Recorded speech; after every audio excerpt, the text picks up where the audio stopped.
$100 set aside in a passbook savings account in 1971 would buy about $50 of the same groceries by 1980, not stolen, not spent, cut roughly in half while it sat in the safest account the bank offered, and cut, in the end, by law. That same August, President Richard Nixon had looked into a television camera and promised the opposite. "Let me lay to rest the bugaboo of what is called devaluation," he said. "Your dollar will be worth just as much tomorrow as it is today." Minutes before he said it, he had changed what the dollar was. He had cut it loose from gold, and the very thing he cut it loose from told the truth. The promise did not.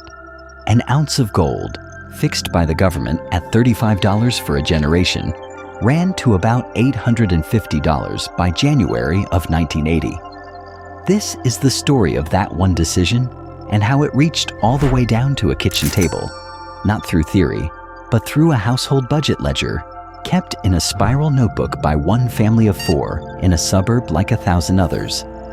The book is a composite, every price drawn from Bureau of Labor Statistics tables, every wage from the census median, nothing in it invented. And its quietest column, the one this story turns on, is not the grocery bill. It is the savings account. The ledger shows what a careful household finally did about that account. It stopped saving and started spending on purpose. Why is the rest of this story? To understand why, you have to understand what the dollar had been until that Sunday night, since 1944, when 44 nations met at a resort in Bretton Woods, New Hampshire. The world's money had rested on a single promise. The United States would hold the dollar to gold at $35 an ounce, and every other currency would hold to the dollar. It was an anchor, and it was a discipline. A country could only print so many dollars because in the end, a foreign government could show up and ask for the gold. Money meant something specific. You could, in principle, trade the paper for the metal. By the summer of 1971, that promise had become a problem. America had printed and spent heavily on the war in Vietnam and on the Great Society programs at home, and there were now far more dollars abroad than there was gold in the vaults to back them. Foreign governments, sensing it, began lining up to trade their paper for metal. In the first days of August, Britain reportedly asked to convert $3 billion. The gold was draining out of Fort Knox. Nixon and his advisors faced a run, not on a bank, but on a nation. So on the weekend of August 13th, he gathered 15 men in secret at Camp David, the presidential retreat in Maryland. His Treasury Secretary, John Connally, argued for a bold stroke. His Federal Reserve Chairman, Arthur Burns, warned against it. A young Treasury Undersecretary named Paul Volcker, who would spend the next decade cleaning up what followed, was in the room. Over 2 days, they wrote a plan, and on Sunday evening, Nixon preempted the popular Western bonanza to announce it to the country. He did 3 things. First, he closed the gold window.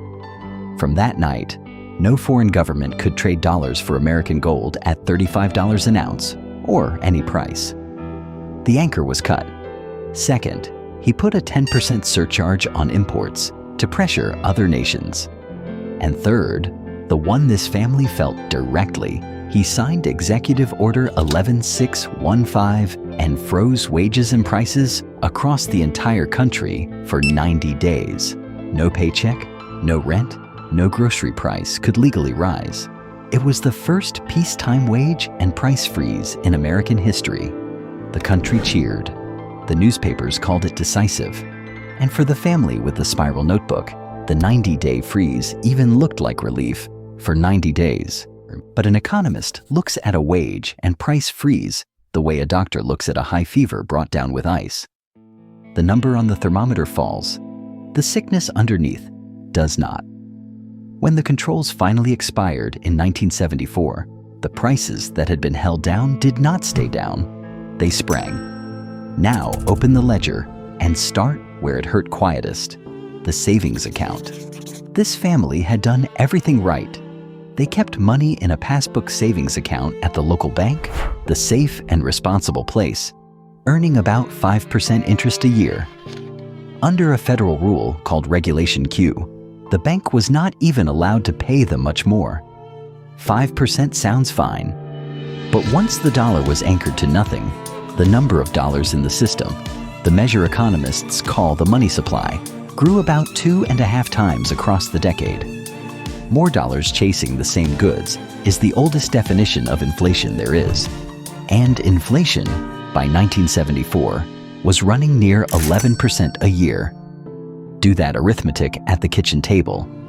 The savings earned 5%. Prices rose 11%.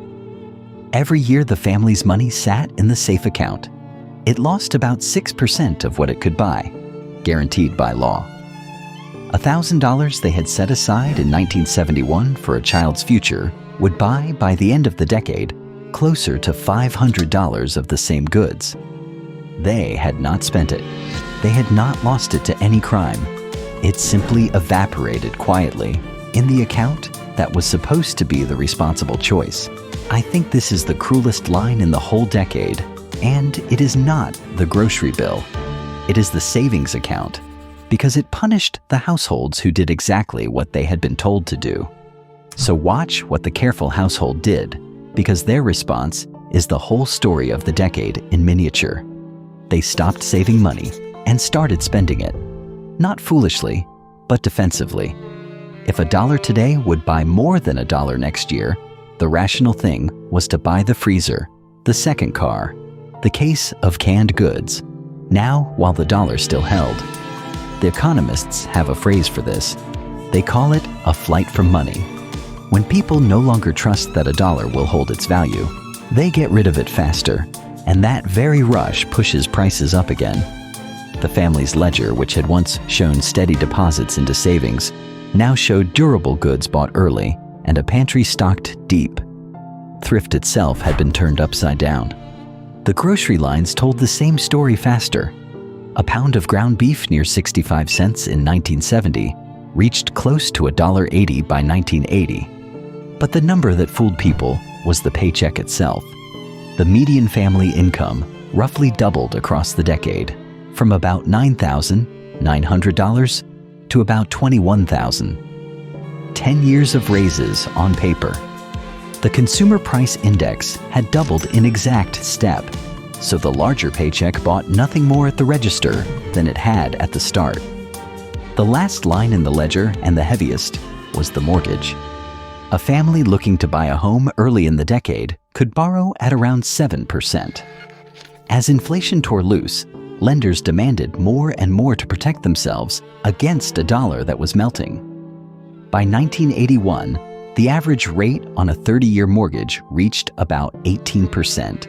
The same house, the same brick, and the same yard now cost more than twice as much per month to finance. For a young couple with the spiral notebook, the door to a first home had quietly closed, and all of it traced back to that Sunday night and the anchor that was cut. Nixon meant the gold window to be temporary, a pause while the world sorted out a new arrangement. It was never restored. In December of 1971, the major economies met at the Smithsonian and agreed to devalue the dollar to $38 an ounce. Nixon called it the most significant monetary agreement in the history of the world. It lasted about 15 months. By 1973, the currencies of the world were simply set loose to float against one another, where they remain today. Bretton Woods was finished. The dollar has been backed by nothing but trust, and the government's word ever since. Which returns us to the promise: your dollar will be worth just as much tomorrow as it is today. Read the ledger, and you see the honest answer the family lived. The dollar of 1971 bought about half as much by 1980. The saver was punished, the borrower was chased to 18%, and the careful household learned to spend fast what it once would have kept. None of it was a secret conspiracy. It was the visible arithmetic consequence of cutting money loose from anything you could hold. The same arithmetic still runs under every savings account today, because the anchor was never put back. And the family with the spiral notebook understood something that August that the speech Abe did not say out loud. When $1 is a promise, the only question that matters is who keeps it.